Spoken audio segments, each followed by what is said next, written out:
Yesterday, a whole set of people and entities submitted their findings about what went down in the 2020 presidential elections in, you guessed it right, the state of Arizona.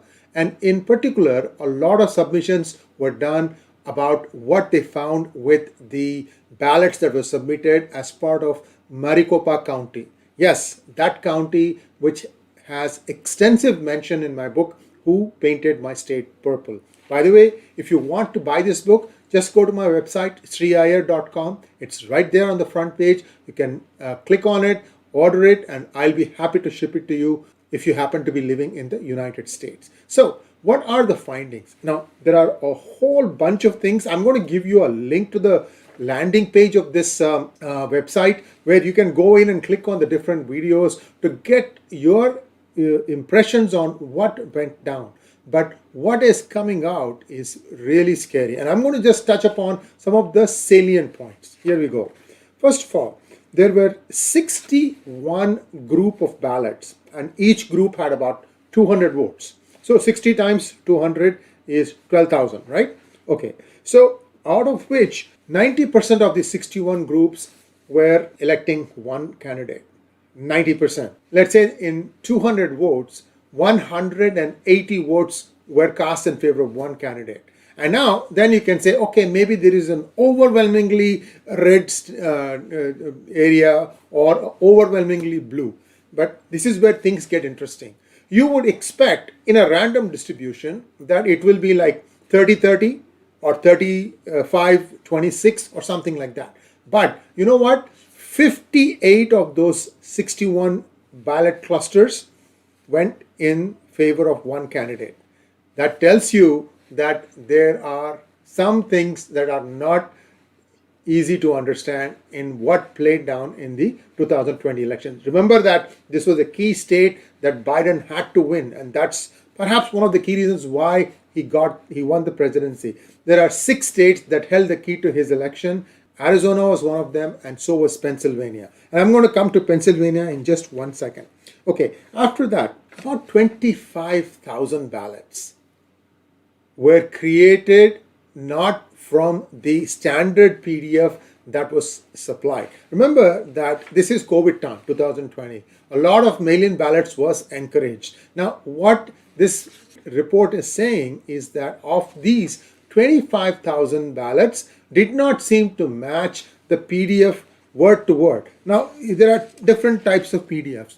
In the United States, what happens is your ballot is not just for the president. There are a host of local issues. So each area will have a slightly different ballot with different set of issues. They are not going to be the same across the state. Very, very diverse, some are long, some are short, things like that. But what is interesting is there were 25,000 ballots that did not conform to the area where that ballot was printed for.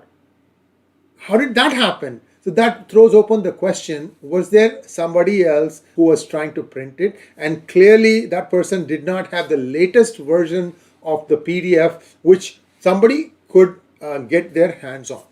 Why I'm saying PDFs is some people were encouraged to vote by mail-in, and for that you could actually go to a website and print out the PDF in your printer. You could actually submit your vote and then you could mail it in. This was the rule that was there in Arizona. I think it is still there. Nobody is going to check whether it is you who's claiming to be you voting to be you.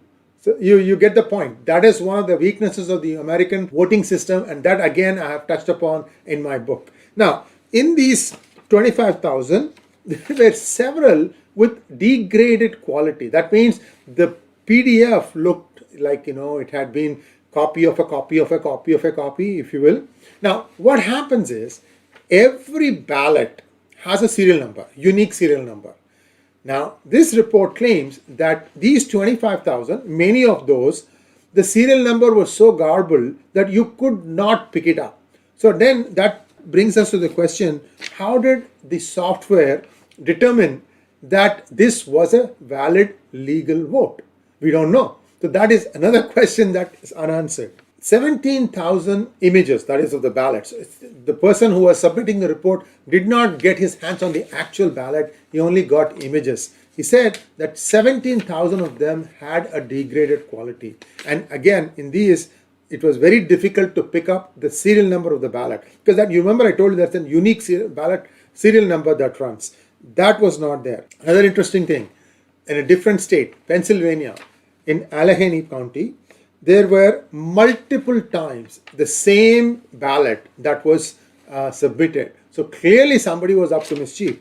Another interesting story. In Fulton County, Pennsylvania, it was found that one of the voting machines had interacted with an IP address that belongs to a foreign country. Again, I mentioned this in Who Painted My State Purple. I'm sorry to beat my own drum. I'm so happy today that a lot of things that was written up, I did a lot of research. I have to tell you this before I wrote that book. It's a fictional book, but it actually explained a lot of things that took place in the 2020 elections. So if you really want to understand how things could have been manipulated to get a certain result, you should read the book. I'm not plugging the book at all. All I'm trying to tell you is that if you really need to get to the bottom of things, you need to do this. Otherwise, it will always be a woulda, coulda, shoulda kind of thing. And my goal out of all this is that the United States have a uniform way of electing its president. That's all I care about. President and vice president has to be the same process, whether it is Anchorage, Alaska, or Keys, Florida. Everywhere it has to be the same way. You can't have this, oh, each state, each county, each whatever has its own way of elections and we are very proud of it. None of that balderdash. I don't buy that. Anyway, so let's now hone in on possible duplicate PDFs.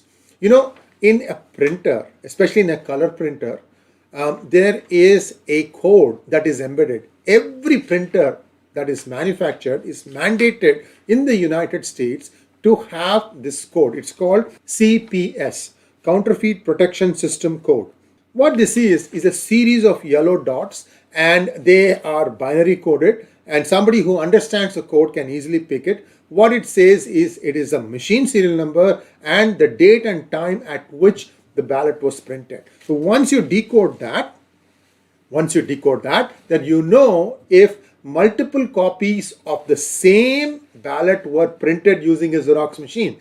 As simple as that. But the person who was submitting this report did not have the original ballots to go and look at it. Now, it remains to be seen if this joint committee is going to recommend that somebody do a forensic audit of the real ballots. I bet you they will not allow you to do that, because then the cat will be out of the bag. Right now, you can keep on telling, the Democrats can keep on saying election fraud is a scare tactic that Republicans are using, and even though they lost fair and square. Now, there is nothing fair or square about it.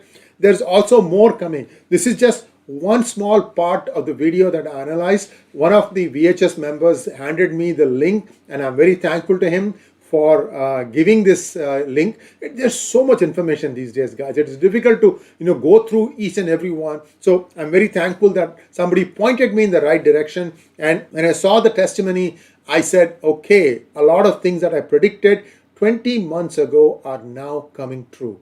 Thanks for watching. Please like, share, and subscribe to our channel. Don't forget to click on the bell button for notifications and also buy my book. It's available